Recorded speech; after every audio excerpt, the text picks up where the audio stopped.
রিসেপশনে বসে আমি নিজেই ওকে রুম 307-এর চাবি দিয়েছিলাম, কিন্তু সিসিটিভিতে দেখা গেল সেই রাতে ওই হোটেলে আর কেউ ঢোকেইনি। এই ঘটনা আমার এক পরিচিত দাদার সঙ্গে ঘটে। সে দার্জিলিংয়ের কাছে একটা ছোট পাহাড়ি হোটেলে নাইট রিসেপশনিস্ট ছিল। হোটেলটা পুরনো, কাঠের সিঁড়ি। রাত হলে করিডোরে হালকা হলুদ আলো জ্বলে। সবচেয়ে শেষ মাথায় রুম নাম্বার 307।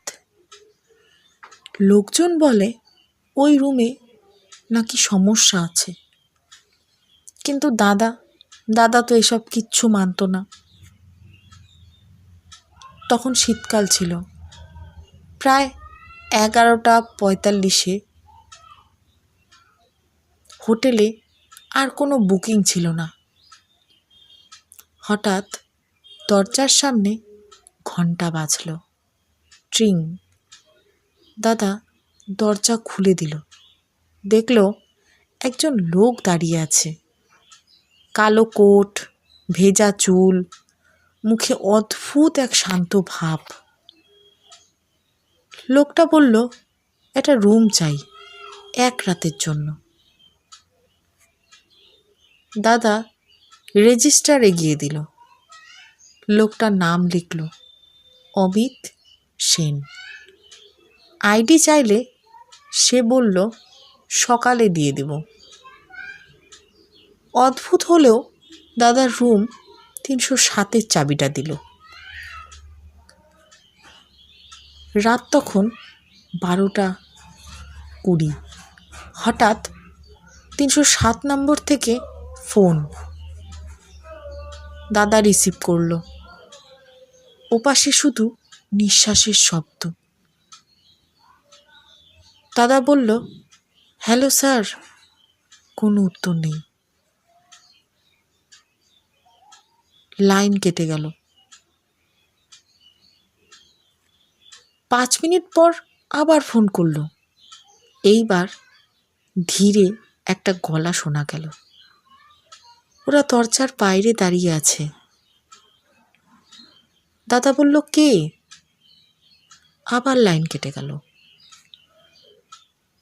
দাদা সাহস করে 307-এর দিকে গেল। করিডর ফাঁকা, কিন্তু দরজার নিচ দিয়ে জল বেরোচ্ছে, যেন রুমের ভেতরে বাথটব উপচে পড়ছে। দাদা দরজায় নক করল। কোনো উত্তর নেই। চাবি দিয়ে দরজাটা খুলল। রুম একদম শুকনো, বিছানা গোছানো, বাথরুম শুকনো, কেউ নেই, কিন্তু আয়নার ওপর আঙ্গুল দিয়ে লেখা, ওরা আমাকে খুঁজে পেয়েছে। তখন দাদার শরীর ঠান্ডা হয়ে গেল এবং সে ভয়ে নিচে নেমে এলো। সকালে ম্যানেজার এলে দাদা সব তাকে বলল। সিসিটিভি ফুটেজ দেখা হলো। রাত 11:45-এ দরজা খুলেছে দাদা, কিন্তু বাইরে কেউ নেই। সে একাই দাঁড়িয়ে কথা বলছে। রেজিস্টারে নাম, সাদা পাতা, কোনো লেখা নেই। পুরানো স্টাফরা বলল, 5 বছর আগে রুম নাম্বার 307-এ এক অতিথি আত্মহত্যা করেছিল। নাম অমিত সেন। সে নাকি বলতো কেউ তাকে ফলো করছে। মৃতদেহ পাওয়া যায় বাথটাবে। সময় 12:20।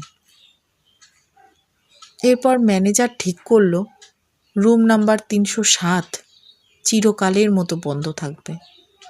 কিন্তু সেই রাতেই আবার রিসেপশনে ফোন বাজলো। ডিসপ্লেতে লেখা 307। রুম তো বন্ধ। দাদা ভয় পেয়েও রিসিভ করলো। ওপাশে ধীরে গলা, চাবিটা ফিরিয়ে নিন। হঠাৎ রিসেপশনের টেবিলের ওপর ভেজা চাবি পড়ে গেল। Room number 307।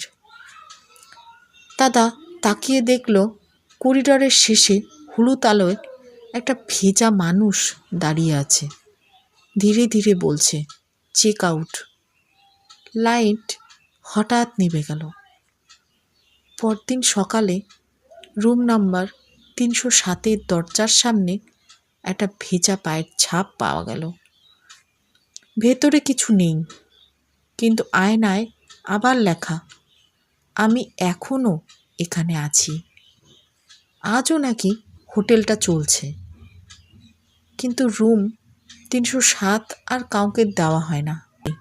আর যদি রাত 12টা 20-তে ফোন বাজে, কেউ রিসিভ করে না, কারণ কেউ চেক আউট করেনি এখনও। যদি তোমাদের এই গল্পটি ভালো লাগে তাহলে আমার চ্যানেলটিকে অবশ্যই সাবস্ক্রাইব করো এবং লাইক করো, কমেন্ট করো, শেয়ার করো। আর যদি তোমরা ফেসবুক থেকে দেখো আমার এই চ্যানেলটিকে, তাহলে অবশ্যই আমাকে ফলো করো।